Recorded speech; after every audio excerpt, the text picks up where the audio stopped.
right, so without further ado, let's have Russell come on stage. Thanks, Russell. Okay, this is about time where usually when someone else is presenting, I go and look at my phone and see what notifications I have. But yeah, this is quite trippy to actually be presenting this. This was very much an idea, and purely an idea, not until too long ago. I've only been working on this in public for actually like the last month. And yeah, I'm really excited to share it with you, but quite frankly, it's been a hell of a journey for me to get here. You might have seen the blurb in the bio from my professional history, how I even got here. It's a bit strange. So I figured I give out and lay out that context, and I'll run through this whole presentation, and if it's okay, I'll just take questions at the end, if that's okay. All right, if it's not okay, but we're running with it anyway, right? So I figured we start with this journey of how does Russell even get to this Project Wuzhong in the first place, and that requires a breakdown of me. And I promise you, this framing of who I am is going to be quite relevant to the actual product and project as well. And I'm going to introduce myself as I'm a person. Now, what does that actually mean? I mean, everyone can just say that they're a person, but I think it's that complexity of a person. At least in my belief system that I subscribe to, within a person is a universe. There's all kinds of facets and aspects of a person that don't necessarily show up in the context in which we appear in. And what I mean by that is that, at least in this current context right now in front of all of you, I am presenting myself as the person who's had this working life. At least this is what you saw from the bio of who I am in my professional history. So once upon a time, I used to do a lot of this regional cybersecurity research, understanding the influence of whether China's control over Huawei and 5G telecommunications would disrupt the global world order. Pro tip, it didn't. I used to also work on human factor cybersecurity research to understand if, say, someone neurodivergent actually needs to be taught in a different way how to, say, manage phishing emails and so on and so forth. I thought that this was interesting, but lo and behold, I made the mistake in 2021 when COVID broke out and I couldn't find a job in cybersecurity. My mistake was being East Asian and a man. It turns out that just means you're a security threat in that very xenophobic time. And so I figured, all right, what can I do with my noose? Turns out, as that picture is, the greatest research skill you can have is just being a bit of a nose bitch. And I found out that there's a whole full-time job for this. It's called being a private investigator. But yes, but after doing that for an extended period, I became this guy. It was a space in which it cannibalized my curiosity, and it also led me into mild insanity and not really being able to discuss my work, quite frankly. And so that's the corporate life, or at least the life that I used to live. But I'd also introduce myself as a person who has interests. I've never shared some of these interests with you to the people who I know in this space, but I'm very interested broadly in long-termism. So I was very much involved with the Long Now Foundation in London. So they don't look at industry reports of what AI is going to look like in the next 5 years. The questions they're asking are, what are things going to look like in the next 250 years? They have something called the clock of the long now, where instead of referring to our year as 2026, they use 02026, just as a frame of reference of where we are in the grand scheme of history. We're just the blip. And I think that kind of framing has very much influenced my thinking, and as well as why I'm working on the project that I'm working on. I'm also just a broadly interested person, as you can tell from my extensive reading collection. Check out my little cute cats. I read theology, I read history, I read comics, I read fiction, lots of Stephen King at one point. And you're probably wondering what am I doing in a church? I have to mention this because at least recently I started going back to church, but more importantly I found that attending this church in the Latin Rite was really interesting to me. Interesting and moving emotionally. So what I mean by learning is a kind of experiential learning that doesn't show up in all the contexts that my working self or even my personal self doesn't show up in. And I'd also lastly introduce myself as a person who's got hobbies. I used to look like that, would you believe it? And 10 years later, I'm in competitive powerlifting, and that's a 600-pound deadlift, that's 272 kilos. Never thought in my life I'd get there, but hey. And in the vein of volunteering, which is sort of like the central thesis of sort of how I got around into working on this Project Wuzhong, it was in there that I was able to see so many different lived kinds of lives. This gentleman right here, he used to be a special forces officer. And he has since quit that life to renovate an abandoned home in Japan to turn it into a retreat for primarily Singaporeans. The lady here has a small side hustle in teaching people about tea, traditional Japanese tea specifically. And actually that's Dawn over there. And I think it was her and a few bunch of other people while we were at this place called Stranger Conversations that got me involved in basically realizing and exhibiting all these aspects of my life that I had no avenue to exhibit. And so I conclude with all of this to say that I'm a person, but the way that I've presented myself in that aspect, the way I presented myself doesn't get to show up. So here are some of the themes that I've just presented, right, about who I am and where I've, how should I say, the aspects of myself, I think simply putting it. This is where the commercial Russell shows up, or at least in an AI co-working space, right? I'll introduce myself to you guys saying that I've got an AI project, used to work in London, was a private investigator, and hey, maybe if I look at you as at least looking at another male, maybe I go to the gym, that's my little thing I do in the evenings. If I'm in the volunteering space, I present myself quite differently, right? Depending on who's in front of me, I will highlight that, I'm actually able to read tarot. Some people seem to love this, I don't really understand the appeal, quite frankly, that I've done a lot of esoteric reading, and that, broadly I'm interested in culture and heritage and where they intersect with sort of esoteric history. And then there's the Russell that goes to church, also something very different. But does that mean that the futures research, that the interest in dance, that, that I used to enjoy video games and all of my security research, is there no avenue for that to show up? What's to say that in all of those three other contexts, there isn't someone who might be interested in that aspect of myself?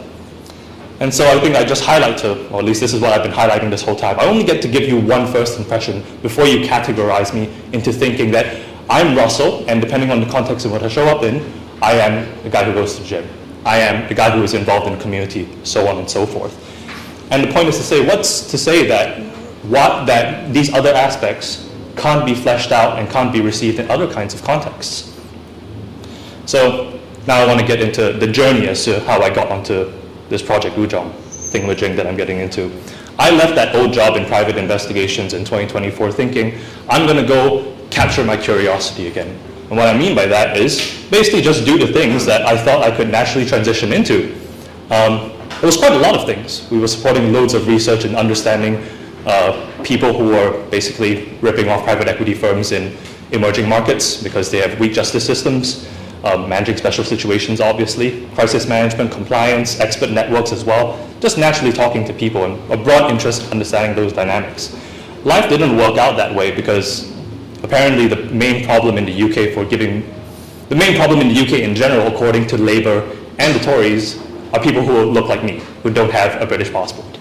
So I actually ended up, I would say, couch surfing. I don't like using the word homeless. I was couch surfing for a good 6 months, trying to hustle my way into a job. And it was through that I experienced loads of events and understanding of different communities while I was in London, but also while I was in Singapore, where I mentioned earlier I spent some time volunteering at this place called Stranger Conversations. I spent 8 months there, so that was basically most of the tail end of 2025.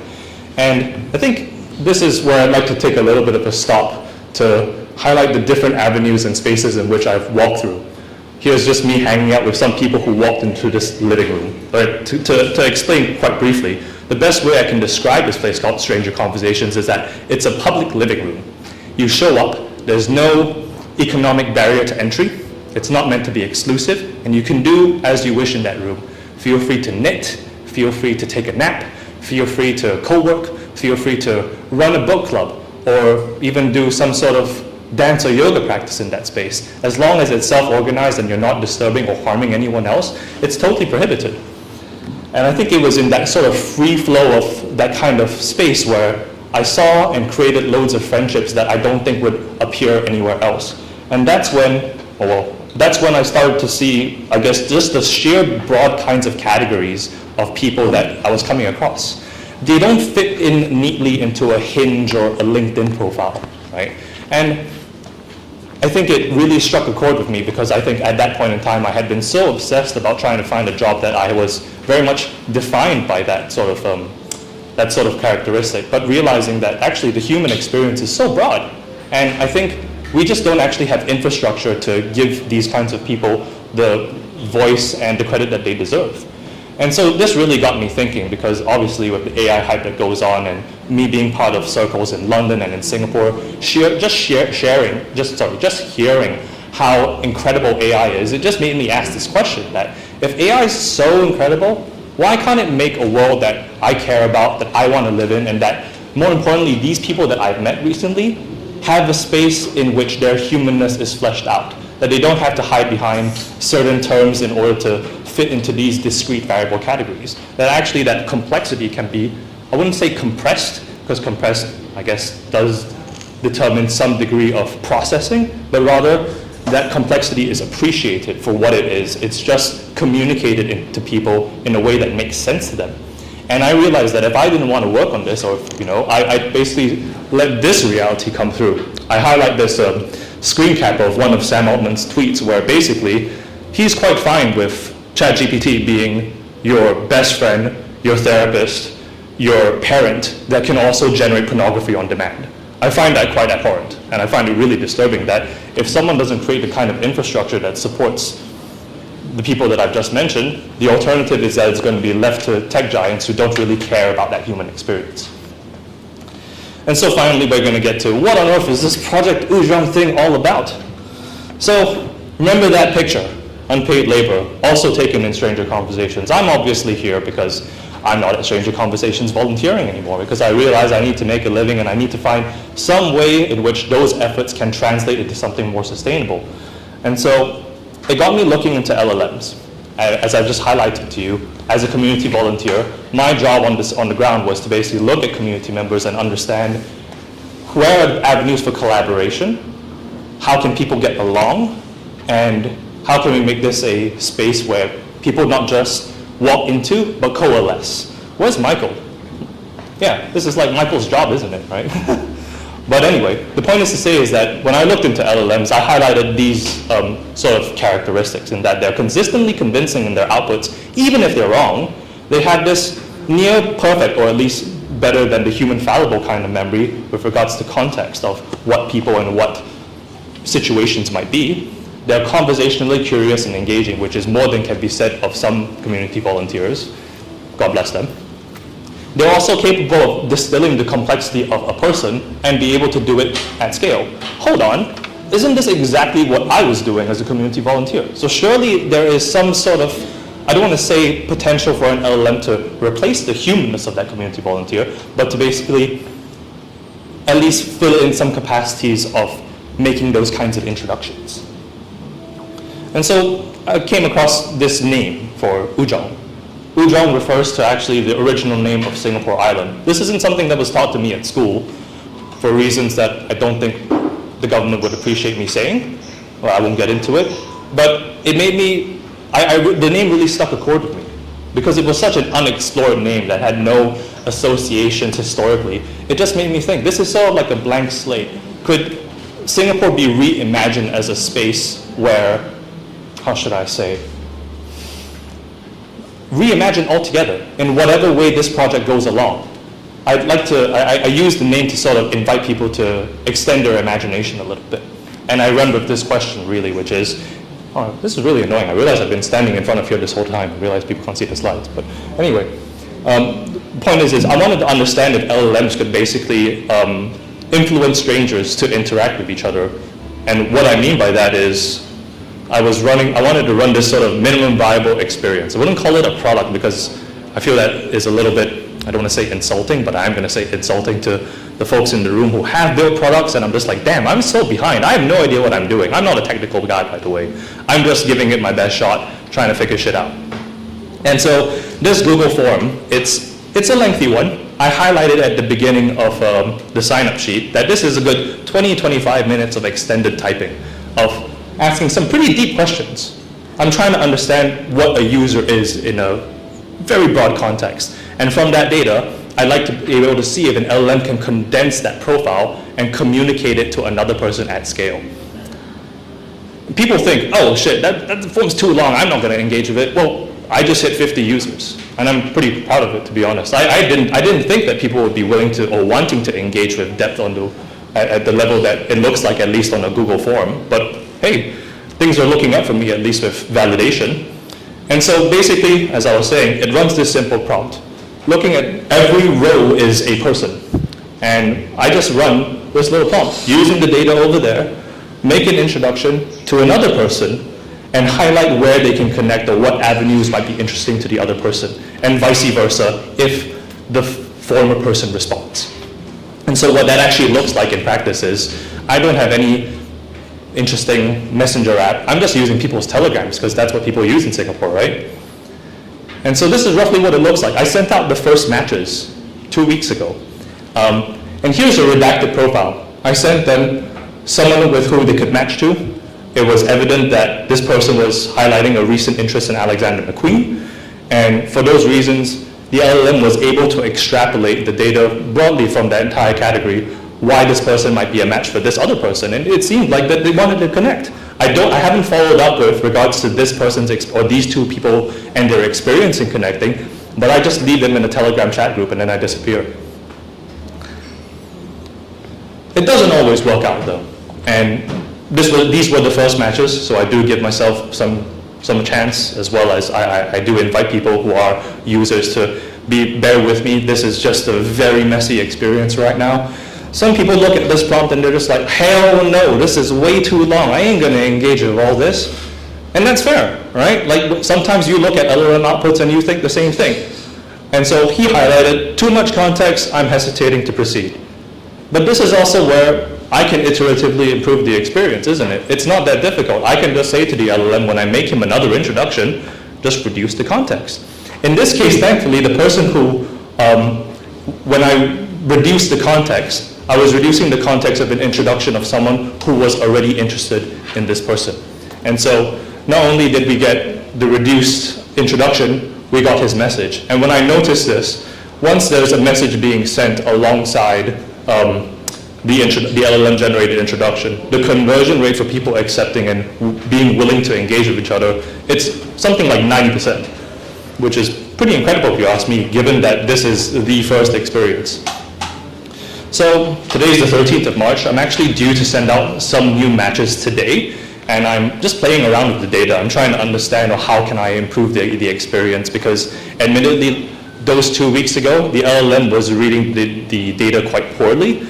And so I have come up with this thing called archetype tags, where not only does the LLM generate the introduction, personalizing it to you according to your needs, but through an analysis or an emergent analysis of all the data, I asked, at least Claude, to create tags for the kinds of users broadly that are in this data set. And based on their sort of soft and malleable characteristics, we can then tailor the introduction in language and tone that makes sense to them, in the sense that, so okay, there is one archetype called builder. I believe that builder category, it's more to the point. It's understanding where the collaboration avenues are, and there's less fluff in the text. And then there's another one called response quality.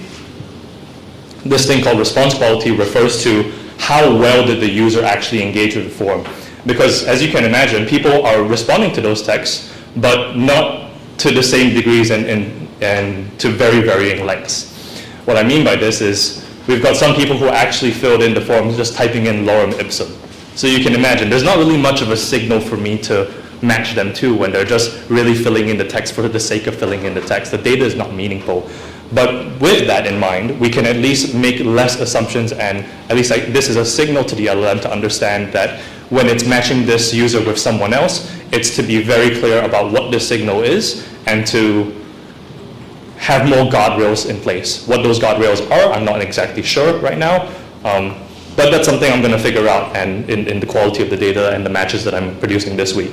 And the deal breakers. So with regards to this question, I had a question called in my connection I'm not looking for, assuming that that column would be a sufficient sort of signal to the LLM to say, hey, don't match me with these kinds of people.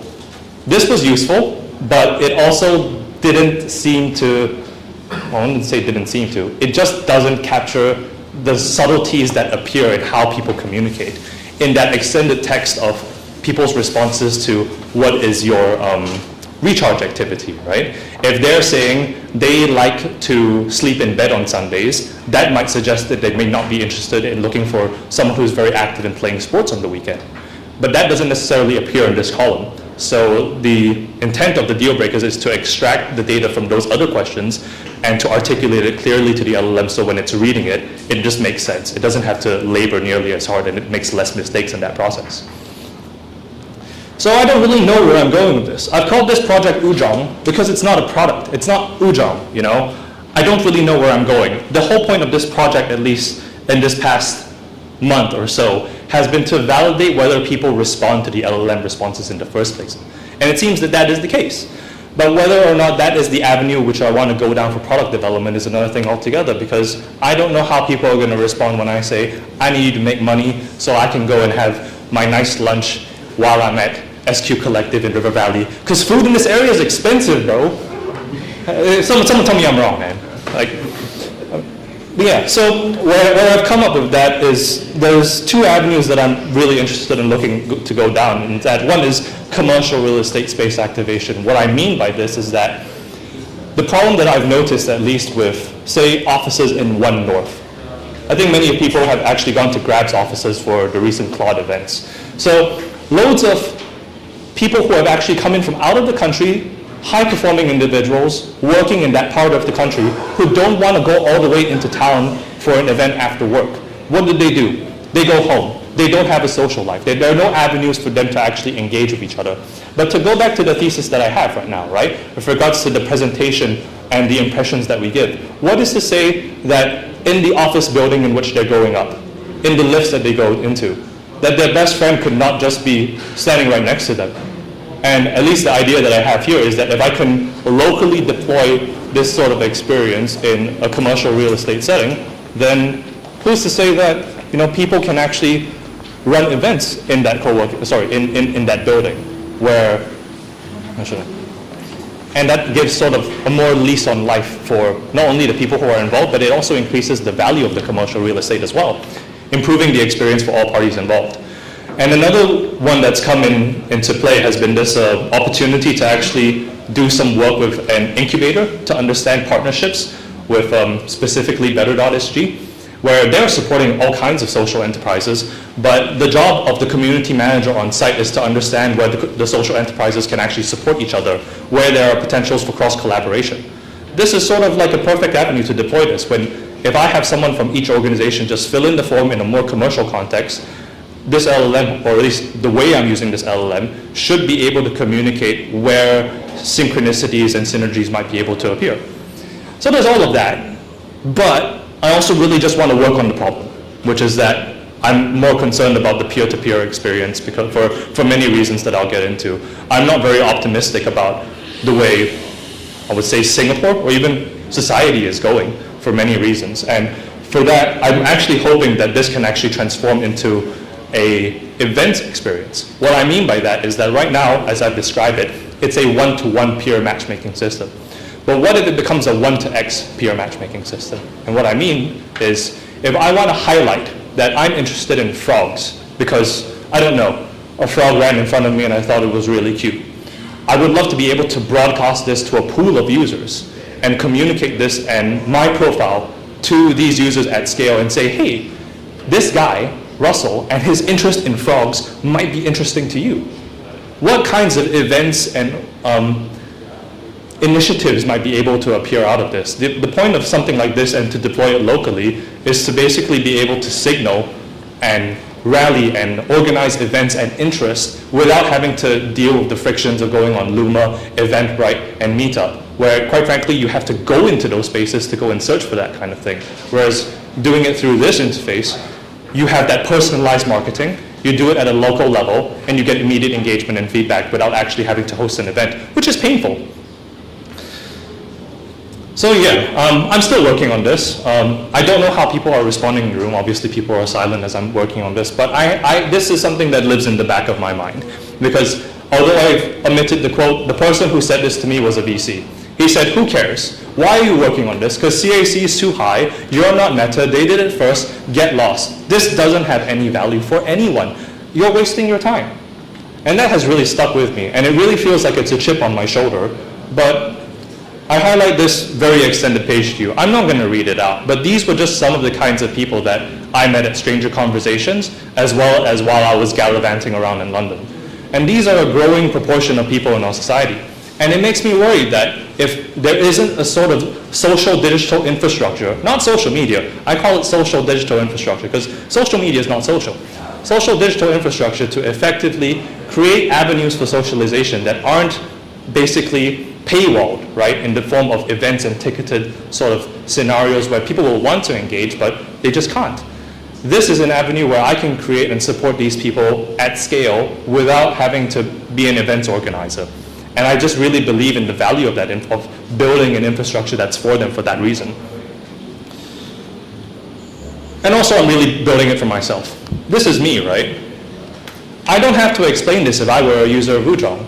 Because if I were to upload myself into that forum, all of this will be kept in the LLM experience, and it would be communicated to the people who would be interested in it. And I think that's just fantastic. I get to be seen for that breadth of interest and breadth of character that I've got going for me. People are now using. Sorry, two videos going on there, but I'd love to. I don't want to read both of them out to you. But I'll just let this one run quietly in the background. Oh wait, I don't even have don't think I've got I'm not connected to any audio, am I? I'll just leave this running on mute. But basically, these two videos that I did see were sort of clarifications to me that the existing systems that we have, they're kind of like messed up. The video on the left is a video from an eminent economic commentator called Kyla Scanlon, who's been highlighting that actually the more effective way of getting a job these days is to actually use Tinder. Because the response rate that you're going to get from people through Tinder is better than going through LinkedIn, which tells you just how messed up the hiring process is. And vice versa. Why go look for love on Tinder when you could go do it on LinkedIn, where the signals are effectively so much better, and you can understand if a person is a provider, and apparently if they look good in a LinkedIn photo, then they're going to look good anywhere. I don't necessarily agree with that.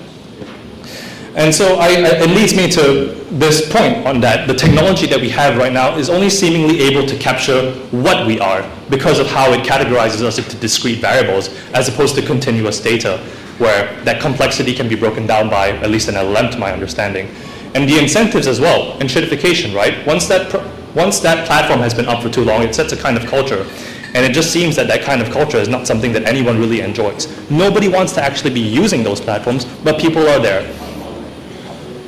And so that leads me to, I guess, an extended point of enshittification, which is enslopification, which is that since we are in an AI co-working space, when we do move towards a world where it's going to be bots principally that are going to be navigating these platforms, then what are we to do? These platforms then sort of fundamentally lose their effectiveness. I refer to this screenshot I took on X, where it was evident that this Chris fella apparently was a bot, and the response is quite vehement.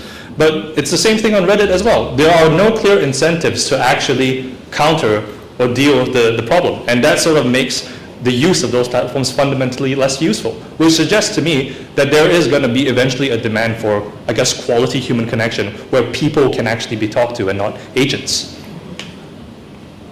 All right, can we please move? And so this is where I sort of premise, or rather this is the central premise of this Project Huang thing, where if that this experience is and can be effective to connect people who are looking for authenticity and the presentation of that broad human spectra of experiences, and we reward for authenticity as well, what is possible? I highlight this theory from, it's not really a theory, it's a framework from long-termism. It's called pace layers, where the layers at the top move faster and the layers towards the bottom move slower. Nature obviously moves the slowest and fashion moves the fastest. But this is sort of a reflection of my thinking in that we understand that broadly, at least in the long-termist circle, the technology is something that runs through all of those layers. But that also signals to me that because of that, technology is an avenue for very, very meaningful disruption in the sense that it can influence culture and behaviors at scale in ways that perhaps other avenues might not necessarily be capable of doing so. And also on a more personal note, I didn't actually want to move back to Singapore. I wanted to stay in London where I had spent a good 7 years of my life. My friends were there. I didn't have too many friends in Singapore. I had to rebuild my life from scratch, and I did so through volunteering. And I couldn't imagine, and I don't want to say I couldn't imagine. It's because that I know that I'm here for the long term. And fundamentally, I've got a passport that has me to belong here. So if that's the case, then why can't I make this a place that's worth caring about? And so I didn't mention, but it was on the slide earlier, that one of the avenues for development will be a geospatial feature. Why can't there be a zoom out of, say, Singapore Island, where we can get clusters of the kinds of people that appear in the space? And I think if that would give a sense of more meaning and more belonging to me. And I think that's something, this is a problem that appears not just in Singapore, but across cities. And there's also the sense of, if I don't do this, looking at the trends that are going out right now, yeah, this is kind of miserable. I'm not sure if people have seen the meme on the left. But yeah, this is a real company. Ares is a YC-backed company that makes cruise missiles at 1/10 of the cost. Yeah, killing people is in these days, isn't it, right? I just don't really want to live in a world like that. And I don't really know where I'm going with this project. Quite frankly, on the finance side of things, I did mention that there are some finance viable and sustainable things that I could go into, but this is just me saying, I don't really know, but I'm gonna mess around and find out how this journey is gonna go out for trying to build something that I think can do good for this country. We're coming to the end. I realize I've been yapping for quite a while, but this was actually me on Tuesday. I was helping my oldest friend's mom move house from Sinming to Yishun because she doesn't have money for movers. The only people who were available to help were me and her sister. Her sister was the only one between the three of us who could drive as well. So yeah, she's not in the best of financial positions either to hire movers. And it just made me think, how many more people in Singapore are going through these kinds of experiences where I'm sure if we had the kinds of infrastructure, we would actually be able to step in and say, hey, I know you're having a rough time, but I'd love to be able to help, even though we don't know each other. We used to have a thing called kampung vibes or something like that. Yeah, kampung spirit. Kampung spirit refers to loose ties for the people who are not familiar with the term, where you lived in the same village, but that the trust was entirely held together by you sharing the geography. It didn't matter what your relations were, like practically, you'd step in and help out. And I think that's something that has been lost with the kind of urbanization that we've gone through in Singapore. And I think it breaks my heart to know that this friend of my friend's mom is not the only person going through this. We didn't even finish moving house. She still has stuff to move, so I'll probably have to help her next week. But it just leads me to think that if we're moving towards this world that is ultimately so depersonalized, that's going to be run by agents, that's going to be we're going to have robot teachers, robot karaoke interfaces for our old folks when they're in their nursing homes. We're going to have robot swans, apparently. This is something that was released by Singapore Design Council to take care of our environment on the water, dealing with algae on ponds. Then it just really lays credence to me to think that actually, in this future, being human is something that will actually be very valuable. And having the signals to express that humanness in a meaningful way to connect other people who want that humanness will also be just as valuable. And so I leave, or at least I would like to end on this idea that I have in mind. I think what I'm proclaiming out here that I'm trying to build sounds like a very big tech project. I don't really care. I think of it as a better tech project. My ideal end case for Ujong actually is that one day it goes defunct. Because in that event that it does go defunct, it's to say that it's been proliferated at scale and that the technology is no longer needed to facilitate the culture of loose ties, of people stepping in, of people basically humanizing each other again. Yeah, maybe all of our emails are going to be automated when we respond to each other using email automated responses. But how about writing letters and writing messages to the people that we actually care about? We've been prioritizing for efficiency and for productivity all this time. But what for? What for if we don't have the people to spend that time with? And so I like this little quote that I saw on the Long Now website while I was making this presentation last night.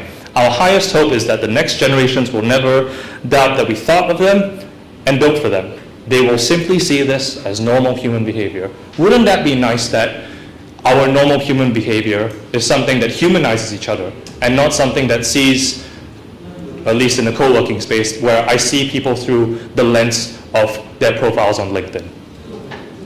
That's it. If you all want to sign up or talk to me or even think about my musings, I do write on Substack every now and so often. This is me. Thanks very much, fellas.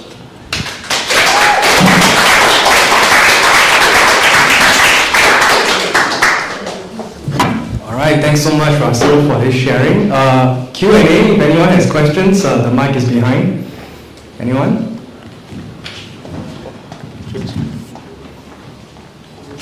Hello. First off, I gotta give it to you, your explanation of the story was just so articulate and it was moving for me. I was reflecting back on my own experiences where how I connect with people, it's always happened through Meetup, right? And it's like generally a philosophy, tech, some random stuff like that, right? So do you see that because that's an active mode of seeking out my own interests, by actively doing that, I categorize myself to fit into that network, basically. Saying, okay, at this moment, I'm looking for a philosophy group. So at that moment, I reduce myself to this group and I go find those individuals.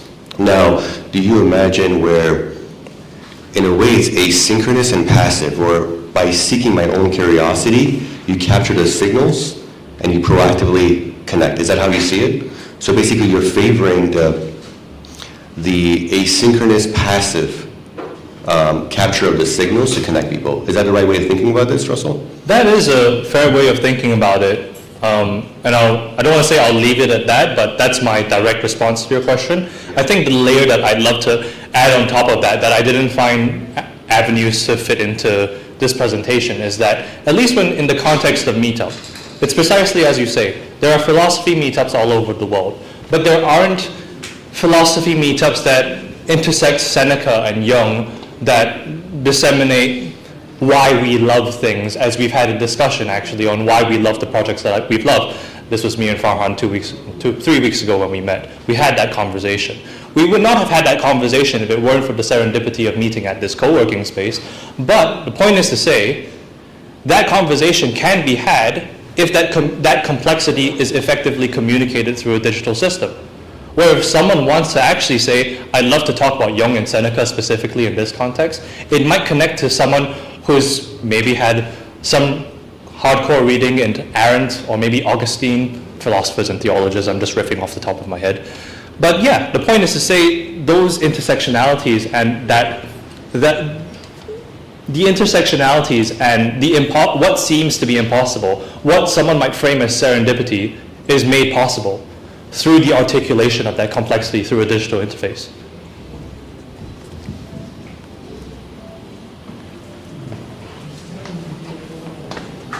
Can I ask a follow-up to that? Go ahead, man. As you're thinking about the tech,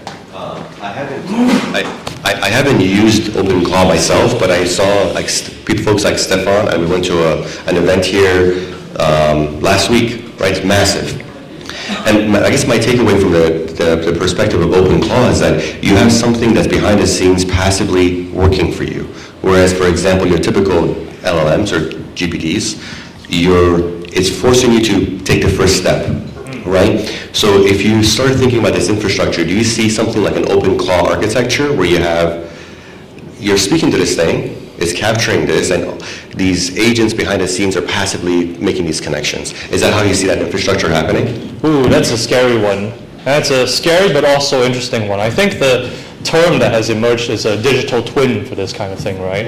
Yeah, so digital twin, I believe, is a term where, I think Stefan actually mentioned it, right? It's trying to upload as much, make an exoskeleton for your brain, basically to augment your productivity and knows your interests. It works for you when you can't work for yourself, right? I understand that that's effective, but I think to answer your question, Farhan, what makes me scared about that kind of thing is that if we actually move towards a world where the digital twin might know more about us than ourselves, and it can sort of generate the things that we're interested in before we realize that we're interested in it, then that sort of I think, in my view, takes away the initiative that I think comes with having a serendipitous conversation as you would have in a co-working space. And I think that effort, that friction, I think I highlighted in one of the slides, meaningful friction.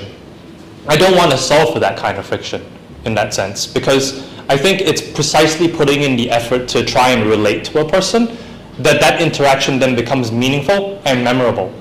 Would we ever want those first introductions to a person where you feel like you immediately click with them to not have any meaning anymore? I don't know if I would want that personally. It's an interesting thought experiment to run with, but I at least immediately think, and I extrapolate this over a culture, I think a lot of magic might be lost, even though I do see the value for it. First, I'd like to start by saying that the fact that what the VC said to you actually makes me more convinced that you have something here. Cheers, That's for Tony. sure. I actually read something recently that the ideas that are the hardest to articulate are usually the best ones to try to solve, because if they're very easy, very clear, very understandable problem statements, everyone else understands it, a lot easier for competition. I can definitely tell by the passion that you have for this that, and it is something, it's not like this is a product that, this is the exact problem, this is the solution, this is the monetization policy, you know. This is something that's, like you had to go into an entire life story in order for it to easily resonate. Actually, I don't see that as a difficulty, I don't see that as a negative, I actually see it as a positive, that there is a lot of nuance. And remember that the first solution or the first thing that you address is usually not the best thing in the long run. So stay diligent on, you know, what's intrinsically that where you think it's going, and don't get too long. Yeah, don't worry about what the VC said. That's actually a good thing, I actually think. But I guess my question to you is, there is a lot of dichotomy here, right? Like number one, like, you know, if this becomes successful, it's only if it kills itself because it's no longer necessary.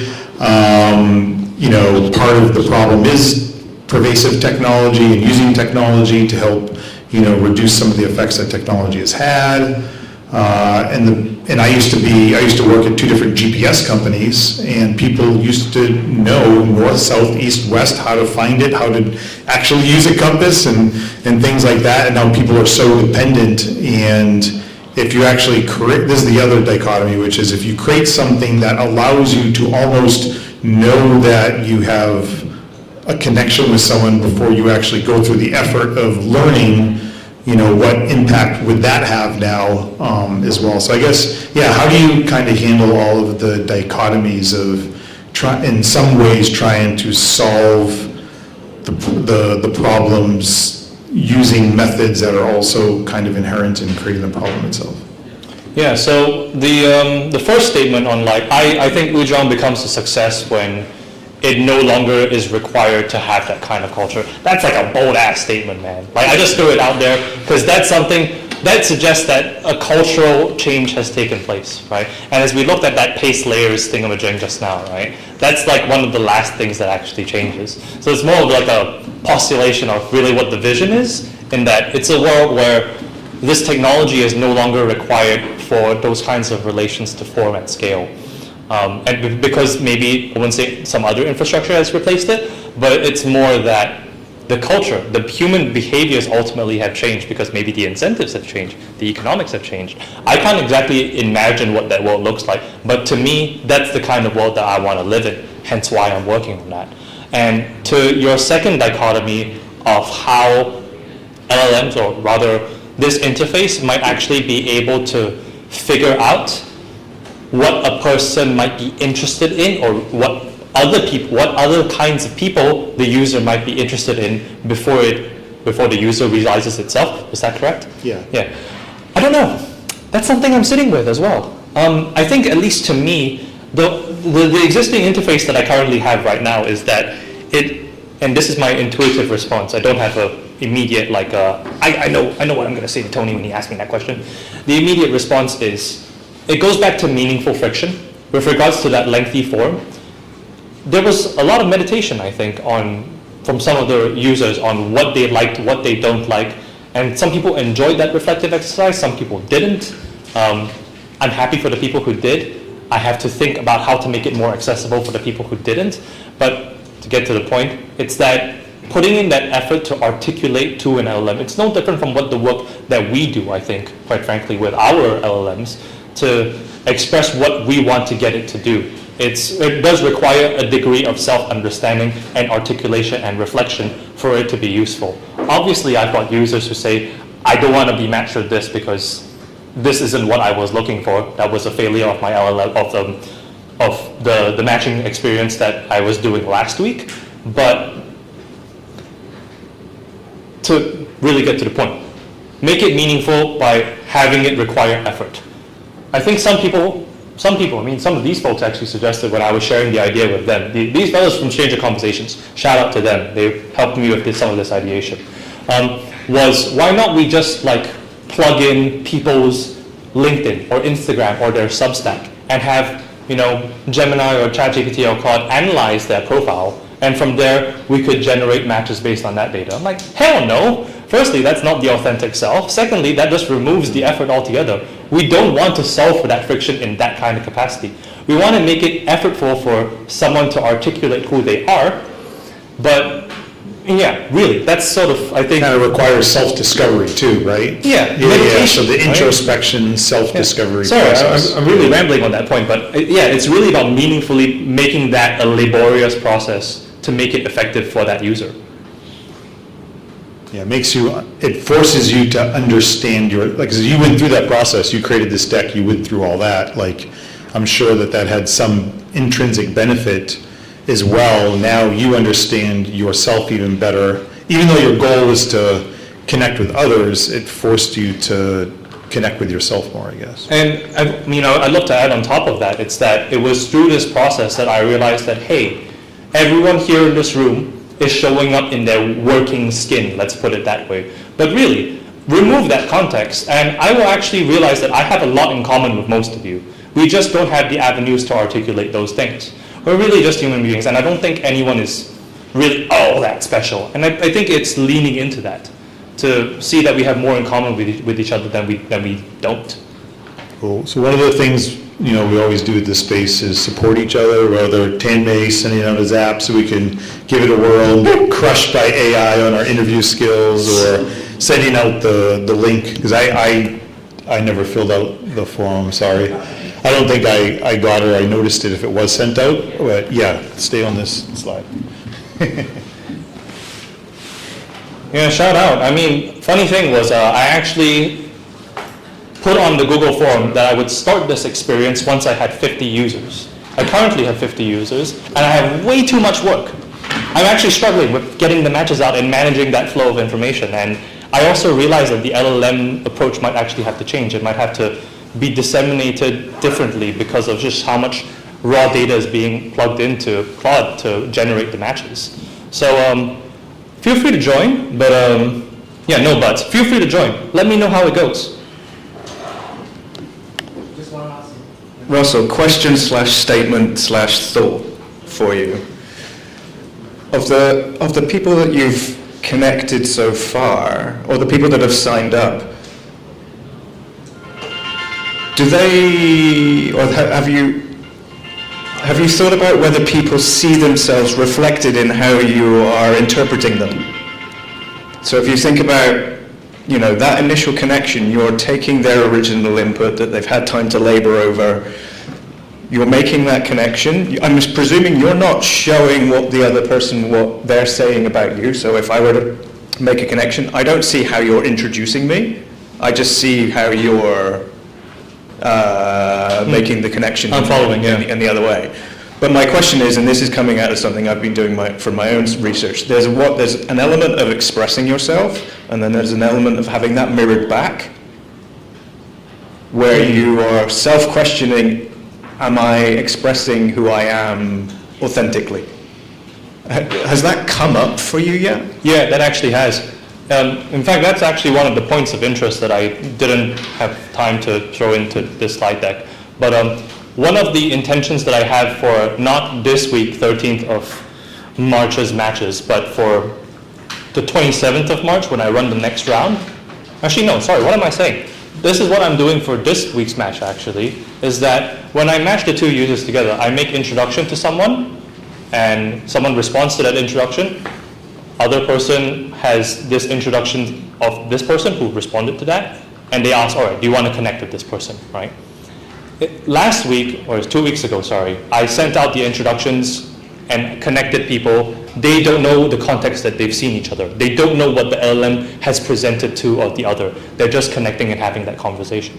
But because there's been such an overwhelming interest in how the data and the inputs that they have shared has influenced the LLM introduction, people want to see it, right? So for this week's round of introductions, I'm actually going to show, hey, this is what you saw of so-and-so, and this is what you saw of so-and-so. And we'll see how that goes.